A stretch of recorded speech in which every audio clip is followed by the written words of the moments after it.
In his book, Thinking Fast and Slow, Daniel Kahneman describes an experiment he once conducted.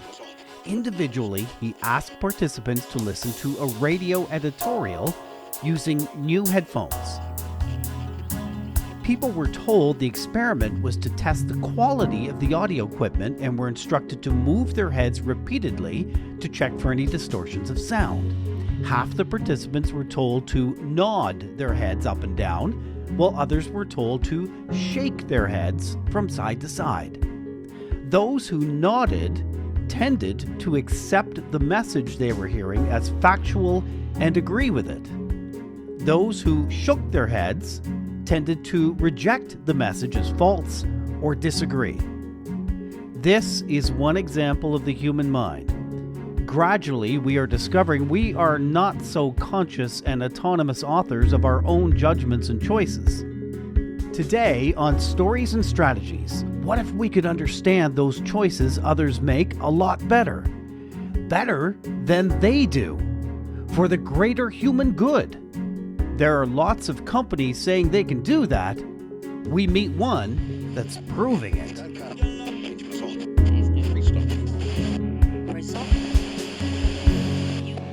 It's 800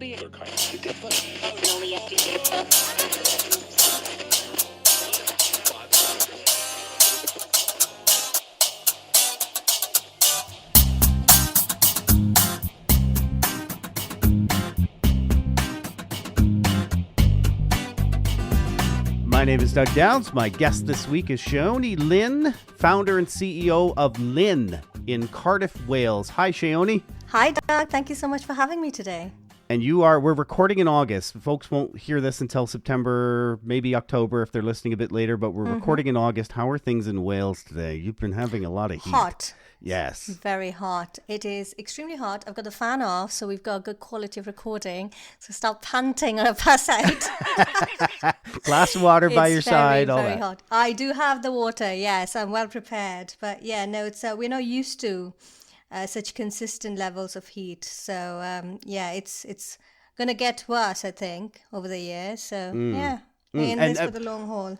We'll bridge to that conversation on climate change within our discussion here too.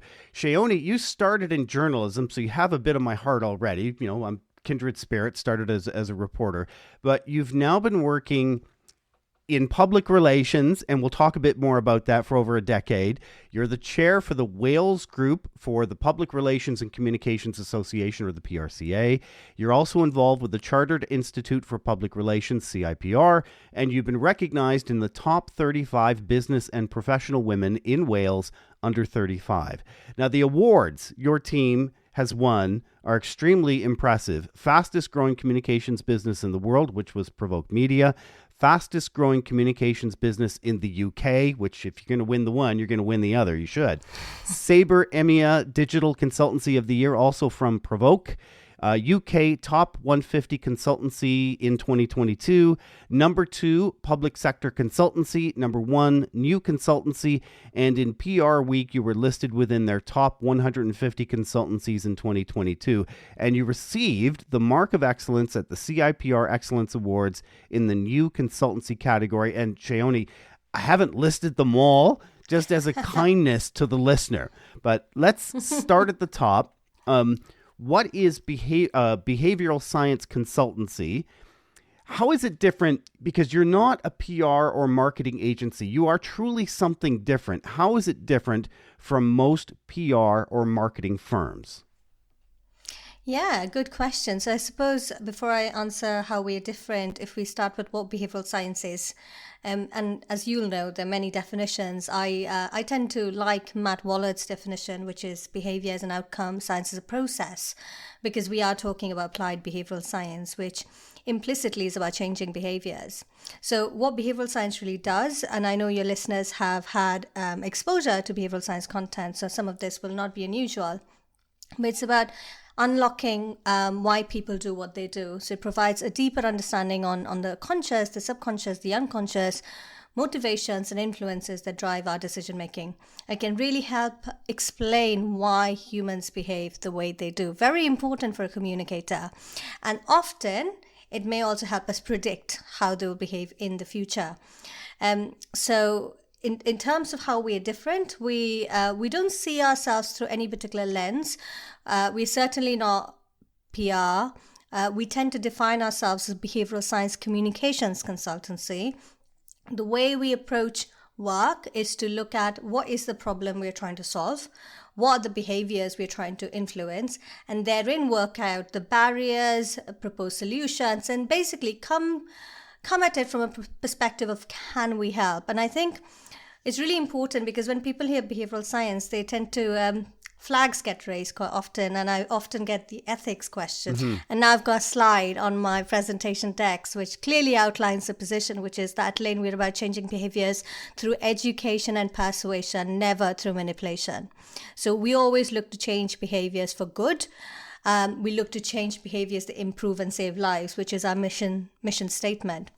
And also really important to clarify that at Lane, with the behavioral science frameworks and techniques that we use, we are all about preserving agency. So we never look at taking away choice, instead presenting choice in a way that audiences will actually pay attention, that audiences will actually understand the message, and then they will take the action that's right for them. And that is up to the audience. And we hope that by creating an environment where their decisions and the impact of their decisions are made more salient, that they would take the decisions that are good for them and that end up improving and saving their lives. In terms of going back to the question of how we're different, useful to articulate, I suppose, how we're set up. So we have three specialisms within the business. We have the BS unit, sexily named, obviously, behavioral science. And that particular unit looks at everything from research, design, and experimentation. So within research, we offer that analysis of what, if you've got a particular problem, a societal challenge, or an organizational challenge of this is the problem we have, we come at it with, okay, so these are the things you need to do to be able to move behavior in a way that is good for audiences, again, clarifying that it has to be about audience good, but that will help you get there. So examples being public health, these are the things that we recommend from a communications perspective, from a policy perspective, or a decision-making or what we call choice architecture perspective. We also then have the misinformation cell. Within the misinformation cell, we offer a variety of intelligence services, particularly around reputation management, but also around inoculation from mis and disinformation for audiences. And then we have integrated campaigns. And integrated campaigns uses the LIN framework, which is a trademark framework that blends strategic communications with behavioral science methodologies. And it's a consistent model we use across all our work to provide that robustness and rigor from that academic scientific perspective, so that we can blend that with then creativity to create campaigns that have impact and ultimately do change behaviors. So hopefully that explains in terms of how we are set up.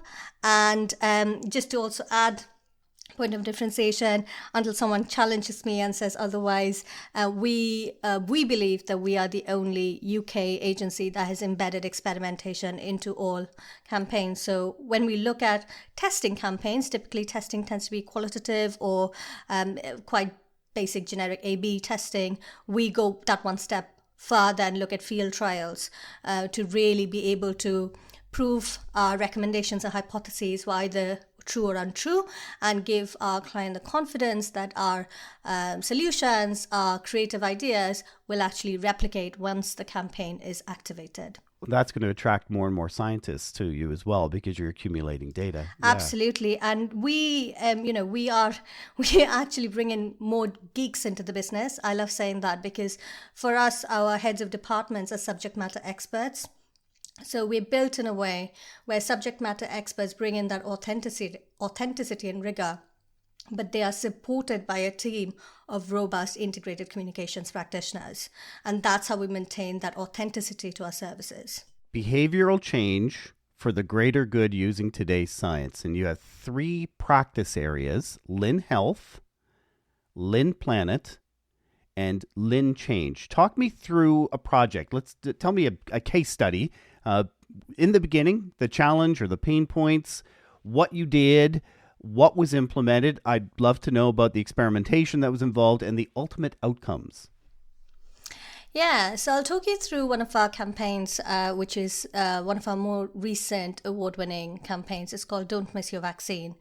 And it was run for our client in the UK, the NHS Southeast London ICS.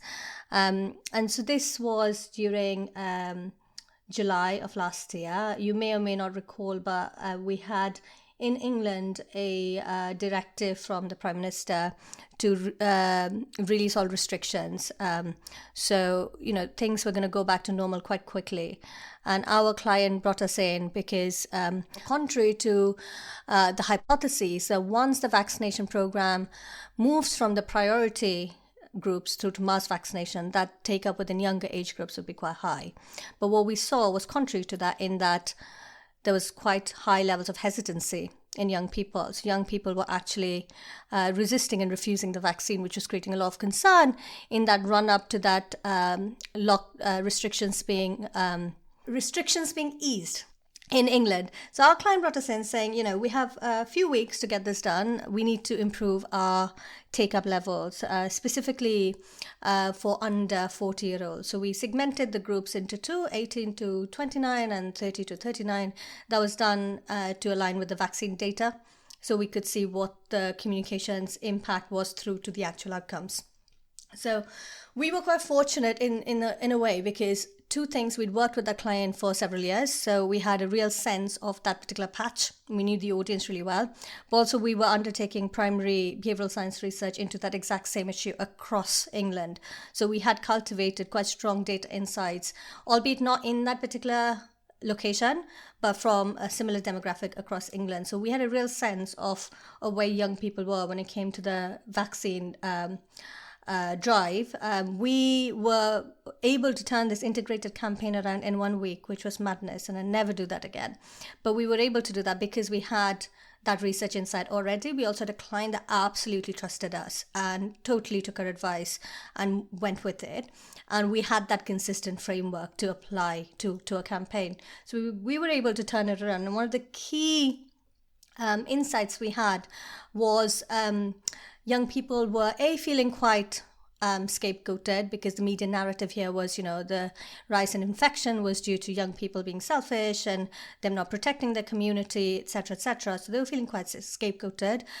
They were also there was a lot of describe risk versus experience risk. So lockdown 1, when we didn't really know what COVID-19 was, and the government tells you to stay at home to protect yourself and your family, very easy to be compliant because you haven't experienced that risk. But as you experience that risk and you don't perhaps fall ill with COVID-19, or you don't see people around you falling ill, you start, pushing those thresholds, those boundaries with risk. And so that had led to a lot more risk-taking behaviors. And also you can look at hyperbolic discounting, for example, the trade-offs young people make. It's quicker for me now to go to a pub than think about what would happen 7 days on. So that we had the insight, and we knew agency was going to be really important. So we changed the narrative from what was the norm at the time in the UK, which was protect yourself, your community, the safety and control message. And we knew that the big insight we had was freedom had to be framed in a positive sense. It needed to be about vaccination, needed to be reframed from being a threat to personal freedom to being something that enables you to go back to your life that you had pre-pandemic. So we leveraged personal benefit. So we were the first campaign in the UK that went from, it didn't go into the whole protect your community, because we tested that, by the way, but it went into do it for the selfish reasons, do it for going to the pub, do it for seeing your friends, do it for going on holiday. So don't miss your vaccine, whatever your reason. What the phrase was, whatever your reason, if you're over 18, don't miss your vaccine. And we pulled together some really creative imagery and narrative around sort of all of the stuff you could do if you got the vaccine. So that was a 4-week campaign that we turned around, and that delivered a really high real world outcome, in that in 18 to 29-year-olds, we saw a 77.8% improvement in vaccine take-up in 4 weeks, and a lower take-up for 30 to 39-year-olds, which was 10.8%. But that was because they had access to the vaccine for longer.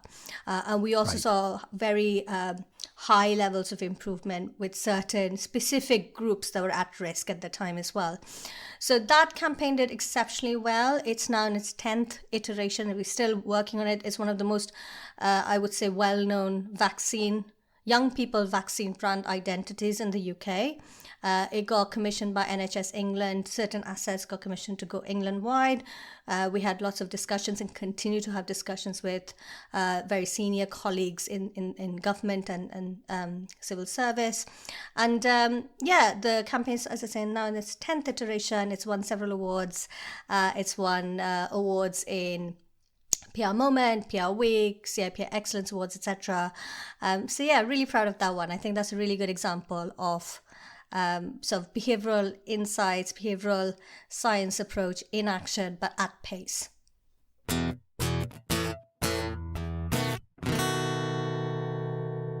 I've got another podcast that I want to tell you about that I think you might like.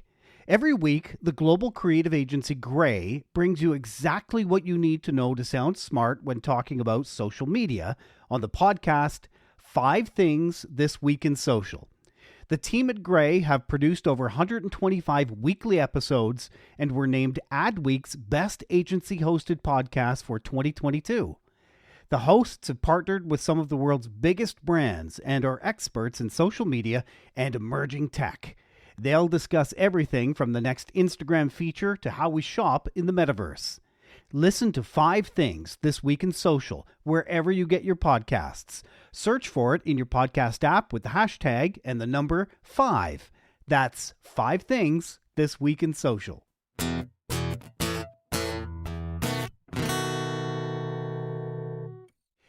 In a previous episode, well, 2 episodes actually, we did with Rory Sutherland, we talked at length about nudge theory, which for you as a component of behavioral science, it fits in very nicely. Folks in the UK will be very familiar, maybe the US. Canada, I still think, doesn't quite, Canada and Australia maybe haven't quite, nudge theory isn't a daily thing. You go further, though. If you want to hear about nudge theory, listen to Rory on one of those episodes. But you have something you describe as sludge theory. What is that? I can't take any credit for that. That started with, I hope I'm not wrong in saying this, Cass Sunstein, the co-author of Nudge. Okay. Yeah, so it started, Cass did a paper on sludge, which then has been expanded by several behavioral scientists, including someone from Canada, Dilip Soman. And what sludge is the opposite of nudge. It is where there is a lot of friction or hassle, whether intentional or unintentional, that stops people from doing something that is good for them. And typically what you see in sludge is you see in government, for example, where there's a lot of bureaucracy, there's a lot of complex information, lots of different points of entry, that unwittingly and unintentionally friction and hassle is created to reach X action. So by having to go through that friction or that sludge, audiences may be put off, they might go through inertia, and they may defer their decision making. So it stops them from accessing something that's good for them. On the other hand, you'd have intentional sludge, where you'd have organizations who know exactly what they're doing.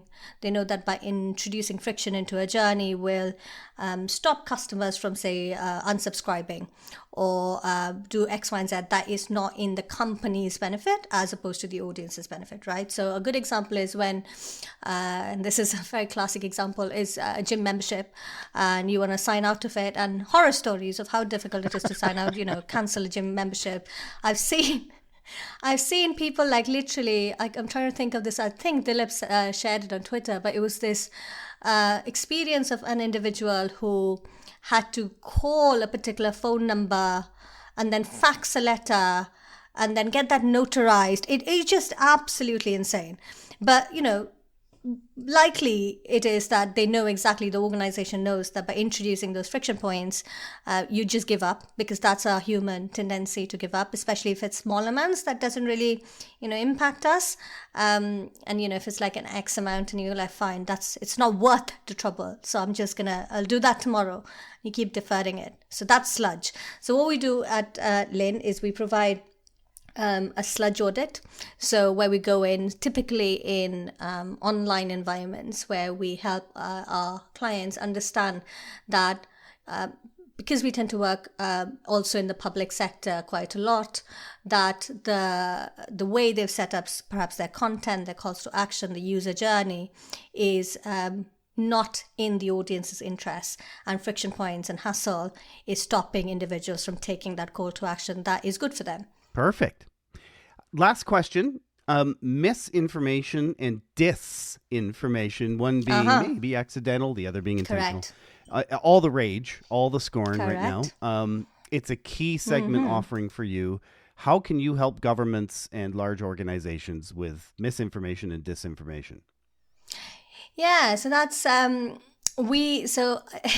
is it worth me just outlining the different types of information just to be clear? So misinformation, as you say, is inaccurate information that is shared without the intent to mislead or cause harm. Disinformation is organized. It's inaccurate information that is shared with the intent to mislead or cause harm. And there's also then to consider malinformation, which is accurate information that is shared with intent to cause harm. And also conspiracy theories, not to forget, the belief that events are being controlled behind the scenes by a secret cabal of evil individuals for their own benefit. So the misinformation cell at the business, we are focused on providing a very different service than the other mis and disinformation services out there. We take a very human, qualitative approach to being able to help clients build, as I say, either protect their own reputation. So by that, we provide intelligent solutions where we're able to identify disinformation that are narratives that are springing up in the niche corners of the internet before it hits the mainstream of, say, the Twitter. So we are able to provide that intelligence to help organizations be ready to respond back should disinformation hit their mainstream, and be able to respond in a more strategic manner. We also offer inoculation services, which is about protecting the community and their audiences.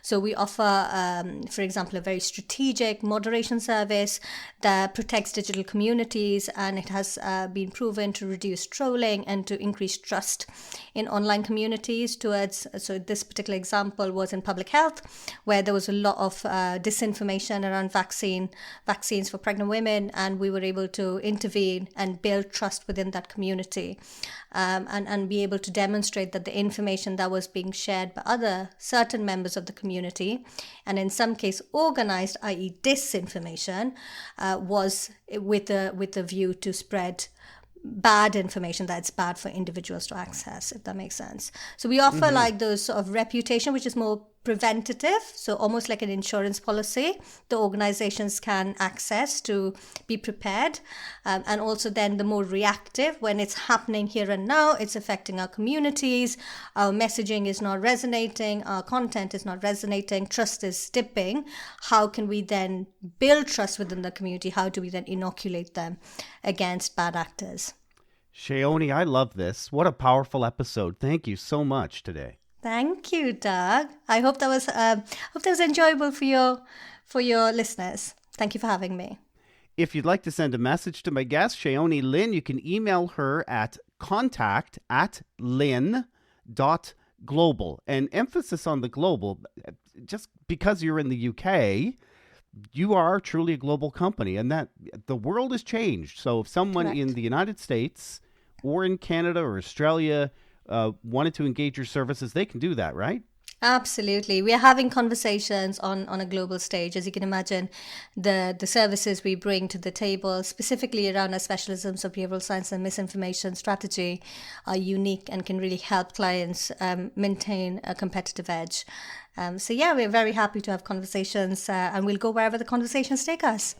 And there are going to be localized societal preferences, leanings, but you're able to cover that as well. And that email, by the way, is in the show notes. We also have a link to the Lynn website in the show notes. That's absolutely worth about an hour of your time. Seriously, if you're having lunch in front of your computer, spend time on Sheoni's website. Stories and Strategies is a co-production of JGR Communications and Stories and Strategies podcasts. We're hoping that you might just recommend this episode to one friend. Thanks for listening.